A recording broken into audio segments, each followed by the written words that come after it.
So hello guys, nandito kami ngayon sa restaurant. Free breakfast guys. So ito yung ating breakfast. Medyo pasensya na kayo sa video guys. Medyo mabilis-bilis kasi nahihiya ako na nagvi-video kasi tinitignan ako ng mga tao kasi baka ipagbawalan ako.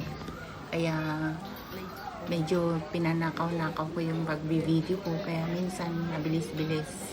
At ito guys yung ating buffet breakfast. Ayan guys, ang daming tao, ang daming pagkain dyan guys. Pero yung favorite ko lang talaga dyan guys is yung bacon. Dahil napaka-crispy at saka hindi siya maalat guys. At ito naman yung si Bossing naman is palagi siyang bread. English breakfast.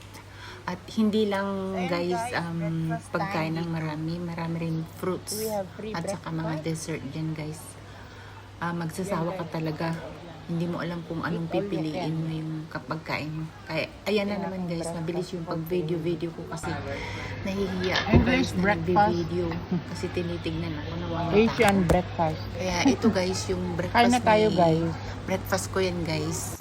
At breakfast naman ni Bossing is yung English breakfast. So ito naman yung mga kalapati guys, yung mga dog. Tapos na ang breakfast niyan guys. So naglilinis na yung mga cleaners at pati yung mga Sila na ibon, yung guys. naglilinis, Paglinisan na rin sila. Tumutulong na rin sila guys. Kasi siguro mga 11 na yan. At ito naman yung swimming pool nila. Maganda guys. Kasama namin yung mga bata. Pero yung mga bata guys, nagsiswimming. Minsan lang yata ako nagsiswimming din guys. At doon ako palagi sa beach. Doon palagi ako sa sea. At ayan guys, ang dami-daming, ang karamihan dyan guys is mga bata. Mga bata talaga kasi school holiday that time. So yung karamihan guys, ang mga bata ang dyan guys, maraming bata. Ayan si Olivia na maganda. At ito naman yung background guys, napakaganda, relaxing, so relaxing talaga. At talagang makikita mo ang mahal-mahal ng pag-stay namin dyan guys. Mahal talaga. So, pero nag-enjoy naman kami guys at very convenient yung guys, yung place. Parang Boracay lang na. Ganda ng view. Pagbaba mo ng hotel So is relaxing. sa sea ka na, sa dagat ka na. Ang gusto mo sa dagat.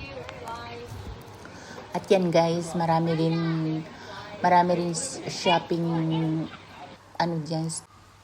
So dito sa part na dito guys ay mute ko dahil may music background. Dahil kapag hindi natin yan in mute guys, makaka-copyright na naman tayo. So ayan guys, yung Koh Samui, Thailand. Napakaganda guys, kaya lang yung kanyang buhangin is magaspang guys. Nung nagpunta kami dyan, nasugat-sugat yung talampakan ko guys. Kasi matalim yung buhangin. Hindi siya pino. Magaspang siya guys na matalim. Kaya kapag maglakad-lakad ka dyan guys, kailangan may tsinelas ka. At kailangan